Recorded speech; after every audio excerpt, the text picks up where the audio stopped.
Ang laki talaga guys, oh. Tingnan mo yung ano ko, yung mata ko, 'di ba? Compare mo dito sa Shomayaki, ayan, ang laki.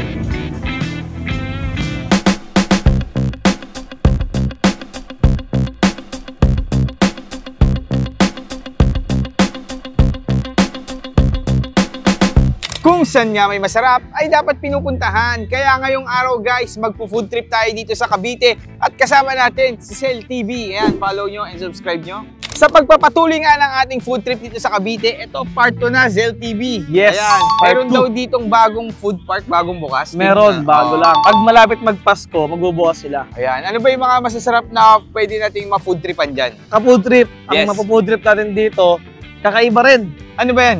Yung pinakauna natin, kakaiba siya dahil Shomayaki. Pinagtitripan mo lang ako, boss. Walang Shomayaki. ganyan. Walang ganyan. Shomayaki, may. Meron Siomay. nun. Siomay Tapos takoyaki. na ginawang takoyaki. Meron nun? Meron nun. Yung pangalawa natin pupuntahan dito sa may Las Tiendas Food Park, syempre yung ating binalot. Binalot. Binalot Oh, kasi solid syempre din appetizer, main course. Main course, main binalot. Cup pastil. Yan, si Yun. Cup ba may-ari niyan? Si Kap ang Ayan, may-ari si Kap. niya. Pangatlo natin, kung meron tayo appetizer, may main course, dessert naman tayo. Ayun. Dessert. Ano bang masarap na dessert dito sa Las food park, Tiendas? Yung trending na tiramisu galing Dubai. Ay, mukhang solid yan ah. Tama. Galing Dubai ah. So, ano pang inantayin natin? Tara. Tara na. Guys, next na food trip natin guys, dito tayo sa Kawit Food Park at itong Shomayaki, kakaiba, siomay na pinaghalong takoyaki. Ito yung food tripan natin. Yan, nag-interview si Nonong. After nyan, interviewin na natin siya. Hi, ako si Jan, ang owner po ng Shomayaki. Dito sa Shomayaki, ang ino-offer namin ay iba't ibang klaseng mga siomay. Meron tayong Big Japanese siomay, Big Pork Shrimp siomay, at syempre ang aming pinagmamalaking Shomayaki. Ang aming bestseller dito ay ang Shomayaki. Siomay siya na ginawa naming takoyaki. Nagsimula ang Shomayaki last year lang po ng July. Bali dati po kasi sir, nagtitinda po kami ng takoyaki. And then, tinry ko lang yung Big Siomay, pinirito ko. Tapos nilagay ko yung mga toppings ng takoyaki. Tapos yun, okay naman yung pinalabasan. Masarap naman po. Bali, kakaiba po siya kasi po, unang-una po naka-register na po kami sa IPO. And then, yung trademark po ng Shomayaki, sa amin na po siya nakapangalan. Kaya po siya kakaiba. Ang Shomayaki matatagpuan po dito sa may Las Tiendas, sa may Kaingin, Kawit, Cavite. At yung isa po naming branch, matatagpuan po sa may Tabon 3, Kawit, Cavite. Open po kami ng 4 PM hanggang 11:30 PM po. So yun, bago tayo magtikiman, syempre kasama pa rin natin ang Grain Smart Rice Coffee, ang kape na gawa sa bigas. Local rin and decaffeinated. Ang ganda nito guys kasi ang sweetener gamit is stevia, FDA approved at available to sa lahat ng online shopping app. Ayan. So syempre, titikman na natin yung kakaibang guys, yung kanilang takoyaki siomay. So kakaiba nga dito guys, takoyaki yung sauce, pero yung pinaka niya, siomay, ayan o. 155 pesos. Tikman nyo na. Dito lang yan sa Kawit Food Park. Shomayaki.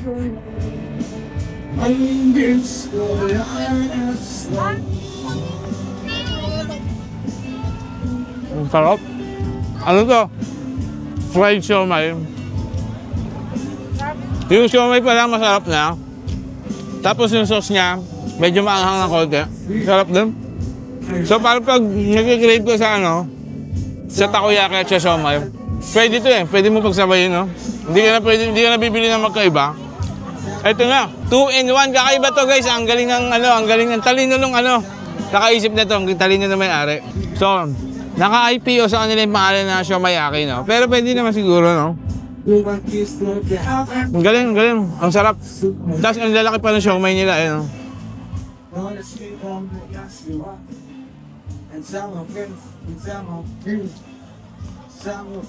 Isa pa guys, ayan o, yung Shomayaki nila. Ang laki talaga guys, oh. Tingnan mo yung ko, yung mata ko, di ba? Compare mo dito sa Shomayaki, ayan, ang laki.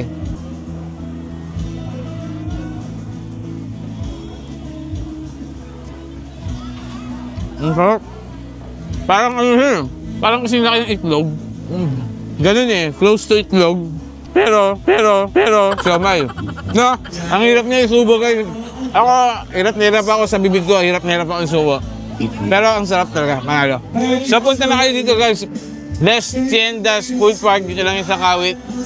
Mga hapon sila nag-start dito. Tapos ang dami mga pagkain dito. Meron ding live band. Ayan. Pwede rin kayo kumanta kung gusto nyo. Request lang kayo doon. Yung vibes dito guys, parang Japan. Kasi may mga Sakura ba yan yung ano?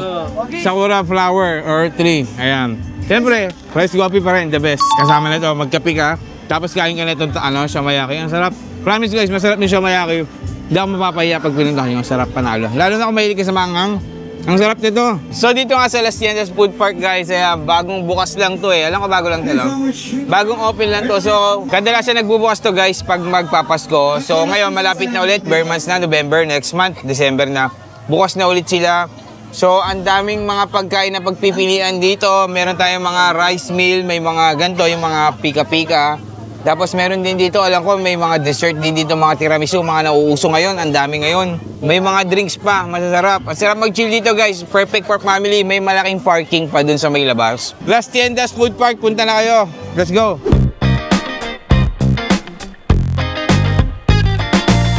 So guys, ang food trip nga natin ngayon ay dito kay Kapastil Binalot guys. Dito yung nagsaserve sila ng iba't ibang klase mga binalot sa dahon. Pero syempre nakalagay na to sa plate tapos may dahon ng saging.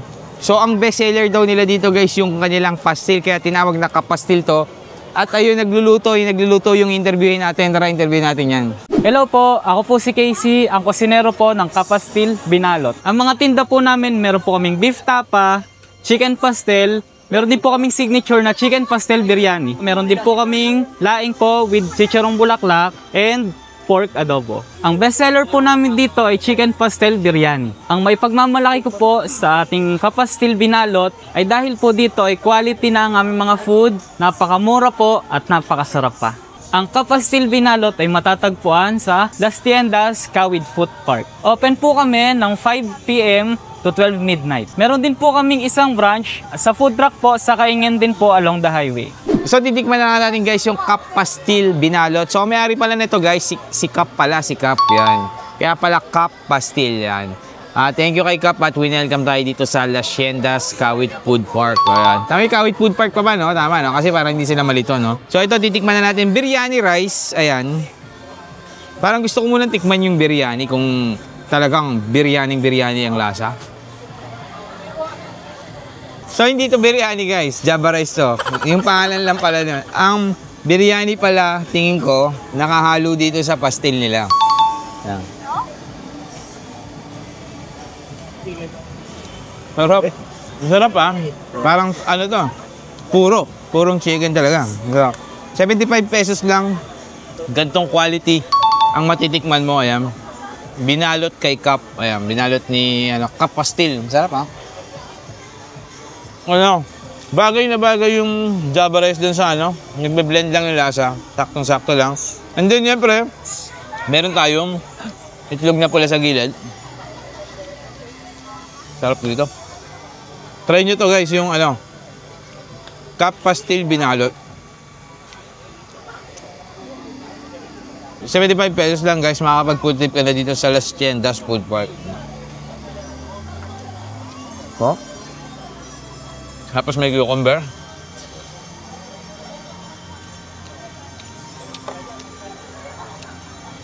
Tapos yung pastil nila guys, makikita mo talaga yung mga hibla-hibla ng chicken. Sarap guys. Mauubos ko. Mauubos natin yung pastil. Saka mabigat sa mabigat sa tiyan. Pag gusto niyo naman guys, meron din sila dung meron din silang pork adobo, tapos meron ding beef tapa, and then yung kanilang laing with chicharong bulaklak, parang napaka-solid din no? Next time, titikman natin yan pagbalik dito. Yan natin natikman. Harap. So yung mga ka-food trip, Paskong-Pasko na dito sa Las Tiendas Food Park, punta na kayo.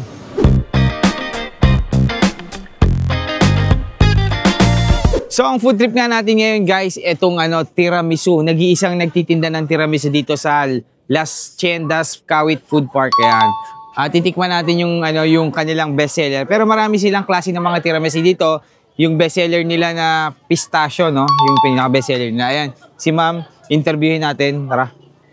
Ako po si Ana Lu Cruz na nagtitinda dito sa Huawei's Bakery. Ang mga flavor po ng mga tinda po namin dito ay meron po tayong pistachio, meron tayong Ferrero, meron tayong dark chocolate ganache, mga prutas po natin, Meron tayong Arabica coffee, meron tayong Biscop, at ang pinaka-bestseller po namin dito ay Pistachio Crunch with Kanafe. Same chocolate ng Dubai po yung ginamit sa kanya. Ang Huawei's Bakery po ay nagsimula pa noong 2010 at pinagpatuloy po ng anak niya. Pero po, ito pong tiramisu namin ay 4 months pa lang po. Ang pinagkaiba po ng product namin, ang tiramisu namin sa iba is browas po yung ginamit namin at custard cream and cheese po. Ang tiramisu po namin ay matatagpuan nyo po dito sa Las Tiendas, Kawit, Cavite, Food Park. Nagbubukas po kami every 4 o'clock at nagko-close po kami is 11:30 po. So titikman na natin itong tiramisu ng Huawei's talaga ma'am, na Huawei's. Parang siyang yung cellphone ma'am no, ng Huawei. Oh. So saan ka nagtatrabaho sa Huawei's? Huwag sabihin na, magkano cellphone sa inyo doon? Hindi, tiramisu po yung mga tinda namin doon. Joke. Ayan, tikman na natin to. Magkano to? 150? 50, sir. 250 pala to, 250 pesos. Pero kasi quality yung mga ingredients, no? Ayan guys, tikman natin. One of the bestseller. One of the bestseller to. So ilan yan ma'am yung bestseller dito? Bali, 3 po yung bestseller natin. 3 pala yung bestseller nila. Ayan oh. Parang sarap nito oh.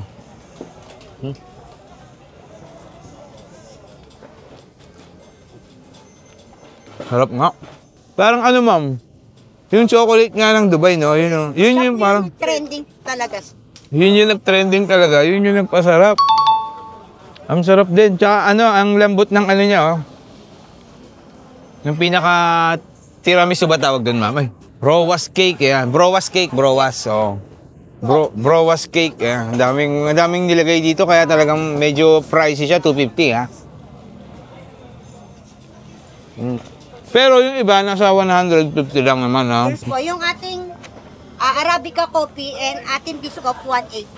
Yun, Arabica coffee and Biscop, 180 lang. So, ito na yung pinakamahal, 250, ma'am, no? 150 po yung Arabica coffee natin. Ayun, 150 lang ang Arabica coffee, pero ito yung pinakamahal.